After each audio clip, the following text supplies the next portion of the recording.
Welcome guys once again. आज हम 2016 में आई मूवी द ट्रस्ट को एक्सप्लेन करने जा रहे हैं, जो कि एक हाइस्ट मूवी है और उसके लीड रोल में है निकोलस केज और एलिजा वुड।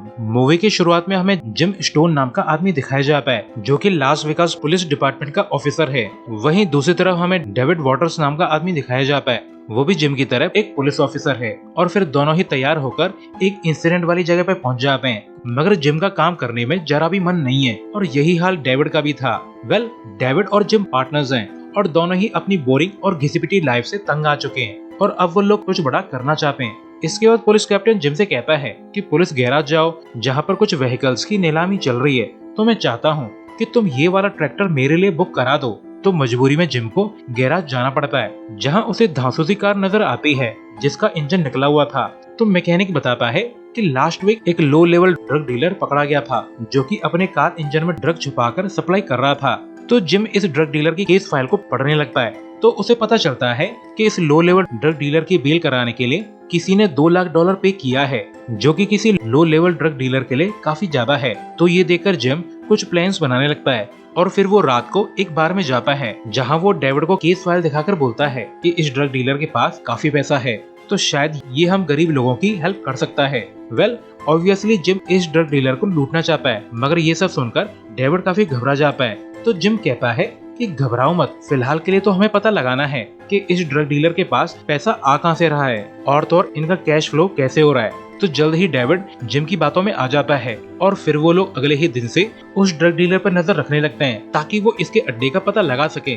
मगर डेविड कच्चा खिलाड़ी है, तो उसे कुछ भी पता नहीं चलता, तो ये काम जिम खुद ही करने लगता है, जिसमें वो अपने वैकेशन वाले दिन डिस्गाइज बनाकर ड्रग डीलर को फॉलो करने लगता है। मगर इस समय जिम ने कई लेडीज पर अपना जादू कर दिया था, जिससे जिम का काम आसान हो जाता है। तो उसे पता चलता है कि डीलर एक लॉन्ड्री वाले ट्रक से अपना ड्रग्स तस्करी कर रहा है। तो जिम इस ट्रक का पीछा करने लगता है, जिससे उसे ड्रग डीलर के वेयर हाउस का पता चल जाता है। इसके बाद जिम डेविड से मिलने जाता है ताकि वो आगे का प्लान बना सके। मगर डेविड ये देखकर काफी हैरान है कि जिम की कार में काफी सारा कैश मौजूद है।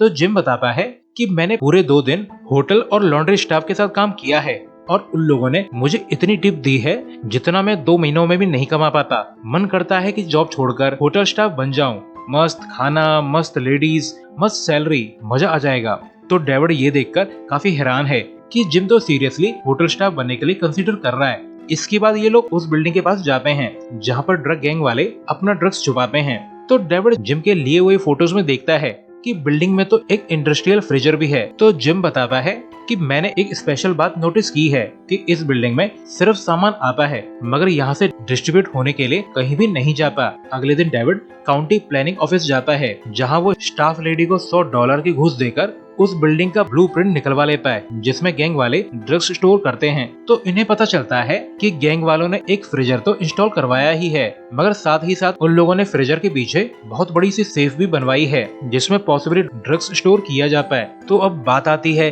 कि इस सेफ के अंदर घुसें तो घुसें कैसे। तो अगले दिन जिम जर्मनी की एक ड्रिल मेकिंग कंपनी को कॉल करता है और एक ड्रिल ऑर्डर करता है। तो ये डिमांड सुनते ही स्टाफ वाले समझ जाते हैं कि ये जिम तो पक्का बैंक रॉबर है जो सेफ तोड़ना चाहता है। मगर स्टाफ को इस बात से कोई ज्यादा फर्क नहीं पड़ता, क्योंकि उनके ज्यादातर कस्टमर तो बैंक रॉबर ही हैं। सबको ड्रिल से सेफ में छेद करना है।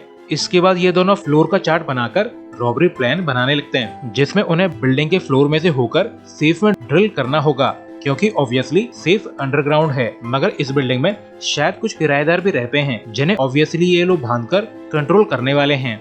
गाइस, गैंग वालों ने अपने ड्रग वेयर हाउस पर जरा भी सिक्योरिटी नहीं रखी है, क्योंकि उन्होंने तगड़ा इंश्योरेंस कर रखा है, जो कि एक टॉप क्लास सेफ है, जो कि बिना सही कोड डाले नहीं खुलेगी। तो गैंग वालों को जरा भी फिक्र नहीं है कि कोई उनका माल चोरी कर लेगा। वैसे डेविड अब काफी घबराया हुआ है, क्योंकि रॉबरी जैसा काम वो पहली बार कर रहा है। वैसे इन्हें तो जर्मन ड्रिलिंग मशीन के लिए पैसों का भी जुगाड़ करना है। तो डेविड इसके लिए अपने कलीग को कांटेक्ट करता है, जो कि पूरी तरह से करप्ट है। तो जब डेविड उससे बोलता है कि मुझे कुछ पैसों की जरूरत है, तो वो आदमी डेविड को अपने कुछ ट्रिक्स सिखाने लगता है, जिसमें वो एक बेकरी की फैक्ट्री में जाता है, जो कि असल में मिथ बनाने का अड्डा था। तो वो कॉप अंदर जाकर मिथ डीलर पर गन तान देता है, जिसे देखकर यहाँ मौजूद सभी लेडीज रोना स्टार्ट कर देती हैं। ये मिथ डीलर तो काफी चार्मिंग है, क्योंकि ये सभी लेडीज उसकी गर्लफ्रेंड हैं। इसके बाद कॉप इन्हें डरा धमकाकर पैसा निकलवा लेता है, मगर डेविड ये देखकर खुश नहीं है, क्योंकि ये कॉप गलत काम कर रहा है, मगर डेविड कर भी क्या सकता है, उसे पैसों की जरूरत है। दूसरा वो खुद भी तो रॉबरी करने वाला है। इसके बाद जिम एक आर्म्स डीलर से मिलने जाता है जो कि ब्लैक मार्केट में गन्स बेचता है। जिम को अपने रॉबरी प्लान में इमरजेंसी और इंश्योरेंस के लिए गन्स भी चाहिए, क्योंकि वो इस रॉबरी में अपनी सर्विस गन तो यूज नहीं कर सकता। इसलिए उसने इस आदमी को कांटेक्ट किया है ताकि वो इलीगल गन्स खरीद सके। मगर आर्म्स डील पूरा होते ही जिम इस आदमी को ठोक देता है ताकि इस इलीगल आर्म्स डील का लास्ट एविडेंस भी मिट जाए। जिम ने इस डीलर को केयरफुली सिलेक्ट किया था ताकि इसके मर जाने पे भी किसी को भी फर्क न पड़े। यानी जिम तो सच में खतरनाक आदमी है जो पलक झपकते ही किसी को भी मार सकता है। इसके बाद जल्द ही ये लोग रॉबरी में यूज होने वाले सभी सामानों को इकट्ठा कर लेते हैं और अब बस रॉबरी करना बाकी है। इसके बाद अगले दिन ये दोनों एक स्टोलन कार लेकर गैंग के सेफ वाली बिल्डिंग तक पहुंच जाते हैं जहां से इन्हें ड्रिलिंग करनी थी। मगर इन्हें यहाँ पर एक कपल मिलता है जिसे ये दोनों बड़ी आसानी से पकड़कर बांध देते हैं, मगर मेल कुछ ज्यादा ही अड़ियल था तो जिम उसे ऊपर पहुंचा देता है। तो ये सब देखकर डेविड बिल्कुल भी खुश नहीं है। मगर जो भी हो, डेविड अब रॉबरी प्लान को अबैंडन करके भाग भी नहीं सकता क्योंकि उसे डाउट है कि कहीं जिम उसे भी न मार दे। इसके बाद ये दोनों ड्रिलिंग करना चालू कर देते हैं जिसके लिए इन्होंने बड़ी सी मशीन लगा रखी है। मगर जल्द ही ये लोग काम करते हुए थक जाते हैं तो ये लोग उस कपल का ऑर्डर खाना खाने लगते हैं। मगर अब तक लेडी ने खुद को फ्री करा लिया था। ऑब्वियसली वो यहाँ से भागना चाहती है, मगर जिम यहाँ आकर उस पे गन तान देता है क्योंकि वो इस रॉबरी प्लान में कोई गड़बड़ी नहीं चाहता। वैसे भी इस लेडी ने उसका फेस देख लिया है तो अब इस लेडी का मरना बहुत जरूरी है, वरना ये लोग फंस जाएंगे। मगर डेविड जो कि थोड़ा कमजोर दिल का है वो लेडी को बचा लेता है और उसे फिर से बांध देता है। इसके बाद ड्रिलिंग करते करते काफी समय हो जाता है और मशीन में गड़बड़ी हो जाती है जिससे मशीन बंद पड़ जाती है। तो जब जिम मशीन को चेक करता है तो उसे पता चलता है कि ओवरलोड से मशीन की बेल्ट टूट चुकी है। तो इनके सामने परेशानी खड़ी हो जाती है कि आगे की ड्रिलिंग कैसे करें, क्योंकि न तो इन्हें मशीन सही करनी आती है और न ही इनके पास कोई एक्स्ट्रा मशीन है। तो अब ड्रिलिंग करें तो करें कैसे। तो काफी देर मूड मारने पर जिम को न्यू आइडिया आता है कि क्यों ना थॉर बनकर सब कुछ तहस नहस कर दिया जाए। और फिर ये लोग बारी बारी से ड्रिल पे हथौड़ा बजाने लगते हैं, मगर कोई फायदा नहीं क्योंकि हथौड़ा बाउंस कर रहा था। तो जिम कोई न्यू प्लान सोचने लगता है जिसमें वो गन बुलेट्स का बारूद निकालकर मेकशिफ्ट बॉम्ब बनाने लगता है, क्योंकि जीनियस जिम का माइंड कहता है कि जिसे वो हथौड़े से तोड़ नहीं सकता उसे वो बॉम्ब से उड़ा देगा। और फिर वो एक डिब्बी बॉम्ब बनाकर उस छेद में डाल देता है जहां उन्होंने ड्रिलिंग की थी। इसके बाद जिम दो तारों को टच करके अपने बॉम्ब को एक्टिवेट कर देता है, मगर इस समय जिम की ऐसी तैसी हो जाती है, मगर वो अभी भी जिंदा है। जिम बिना रॉबरी किए मरने वाला नहीं है और अब ये लोग सेफ तक होल्ड करने में कामयाब हो चुके थे। तो अब ये लोग नेक्स्ट प्लान के लिए प्रोसीड करने लगते हैं जिसमें डेविड सेफ की डोर तक पहुंच जाता है जहां तगड़ा वाला डायलॉग लगा था। प्लान के हिसाब से डेविड डायल को धीरे धीरे घुमाएगा और इसी समय ऊपर से जिम ने छेद में होकर एक फ्लेक्सिबल साइटोस्कोप डाल रखा था जिसके थ्रू वो सेफ के करेक्ट नंबर को चेक कर रहा था। और काफी मेहनत के बाद डेविड सेफ के डायल नंबर को करेक्टली डाल देता है, ऑब्वियसली जिम की मदद से। तो जब फाइनली डेविड सेफ के लॉक को ओपन करता है तो वो ये देखकर दंग रह जाता है कि सेफ में तो कुछ भी नहीं है। मगर जिम हार मानने वालों में से नहीं था, वो सेफ की वॉल्स को चेक करने लगता है। तो जल्द ही रॉबर जिम को एक ओपनिंग मिल जाती है जिसमें एक केस था जो कि जेम्स यानी कि हीरो से भरा हुआ था और यही हाल डेविड का भी था। उसे भी काफी सारे हीरे मिल जाते हैं, मगर अब डेविड काफी ज्यादा घबराया हुआ है क्योंकि इतने सारे टॉप क्वालिटी जेम्स कोई छोटा मोटा ड्रग डीलर अरेंज नहीं कर सकता। डेविड को लगता है उन्होंने गलत लोगों की वॉल्ट पर डांका डाला है, अब वो पक्का मरेंगे, मगर जिम अभी भी बेफिक्र है।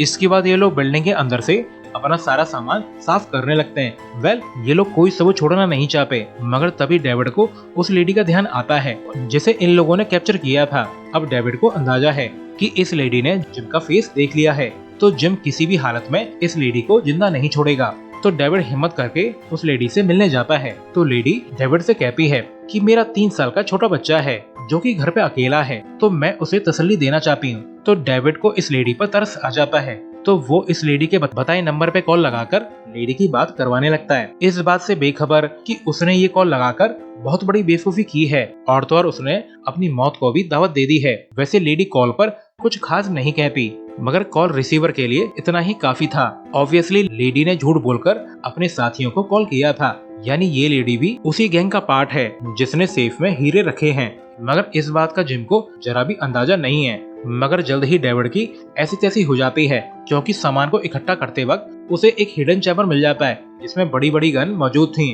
तो अब इन दोनों को अंदाजा है कि इस बार इन लोगों ने गलत गैंग से पंगा ले लिया है, क्योंकि इतनी गन और एमो तो सिर्फ ड्रग कार्टेल वाले ही इकट्ठा कर सकते हैं। यानी ये लोग किसी छोटे मोटे ड्रग डीलर के बजाय एक ड्रग कार्टेल का माल चुरा रहे हैं। तो स्मार्टी जिम जल्दी से उस लेडी के पास जाकर पूछता है कि क्लोजेट में मौजूद गन्स किसकी हैं। तो ऑब्वियसली ये लेडी झूठ बोल देती है कि मैं इन गन्स के बारे में कुछ भी नहीं जानती, और ऐसा कहकर ये लेडी जोर जोर से रोने लगती है। मगर इस ड्रामे का जिम पर जरा भी असर नहीं पड़ता।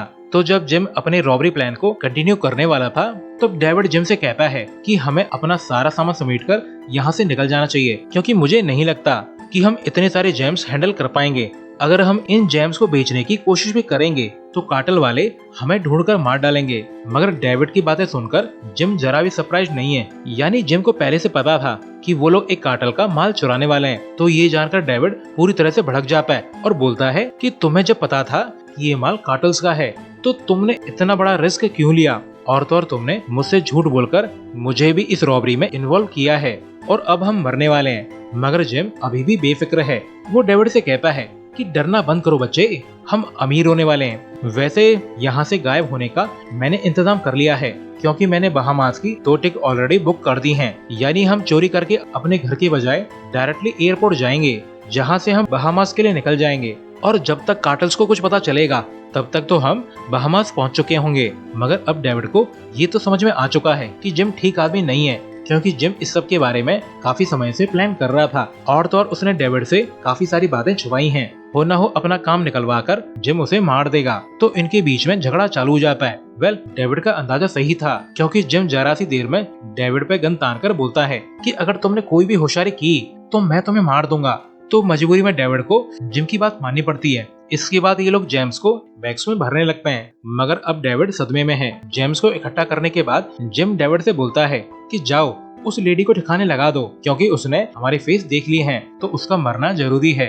तो जब डेविड लेडी के पास उसका काम तमाम करने जाता है, तब वो लेडी ढकरा ढकरा कर रोने लगती है, जिस पर डेविड को तरस आ जाता है और वो लेडी को जान से नहीं मार पाता। मगर फिर डेविड कुछ सोचकर जिम को गोली मार देता है, जिससे जिम का गेम ओवर हो जाता है। यानी इस टूचिए ने लड़की के चक्कर में अपने ही साथी को गोली मार दी। मगर अब यहाँ पर ट्विस्ट आता है। जब डेविड जिम की डेड बॉडी को चेक करने जाता है, तो वो ये देखकर हैरान है कि जिम ने सच में उसके लिए बहामास की टिकट बुक की हुई है। यानी जिम का डेविड को मारने का कोई भी इरादा नहीं था। वो तो डेविड को सीरियसली अपना फ्रेंड मानता था। मगर डेविड हद तो तब कर देता है जब वो सेफ में सारे जेम्स को वापस रख देता है। जैसे इतना सब करने के बाद कार्टेल वाले उसे जिंदा छोड़ देंगे। इसके बाद डेविड इस लेडी को लेकर यहाँ से निकल जाता है। यानी डेविड को अपने पार्टनर से ज्यादा एक अनजान लड़की पर भरोसा है। इसके बाद डेविड कार लेकर यहाँ से निकल जाता है। डेविड अब इस सिटी को छोड़कर जाना चाहता है। मगर जब वो एक खाली रोड से जा रहा होता है, तब उसे कुछ गाड़ियां घेर लेती हैं। तो डेविड ये देखकर हैरान है कि सामने वाली वैन पे तो वही नंबर लिखा हुआ है जिस पर उस लेडी ने कॉल किया था। तो अब डेविड को खतरे का अंदाजा हो जाता है। तो वो जल्दी से अपना पुलिस बैज निकालने लगता है। मगर इससे पहले ही वैन में से एक कार्टेल वाला डेविड को ठोक देता है, जिससे डेविड का गेम ओवर हो जाता है। और इसी समय वो लेडी अपने आप को आसानी से आजाद करा लेती है। यानी शुरुआत से ही ये लेडी रोने धोने का नाटक कर रही थी। और डेविड ने इतनी बेवकूफी दिखाई कि उसने पहले तो एक होस्टेज को कॉल करने दिया, वो भी जिम के पीठ पीछे। फिर उसने जिम पे ही शक करके उसे मार दिया। और आखिर में डेविड इस लेडी को बचाना चाहता था, तो डेविड का मरना तो तय था। कोई साथी दे तो ऐसा साथी न दे जो खुद के साथ साथ दूसरों को भी मरवा दे। और इसी सीन के साथ ये मूवी एंड हो जाती है। सो अभी के लिए good bye, thanks for watching.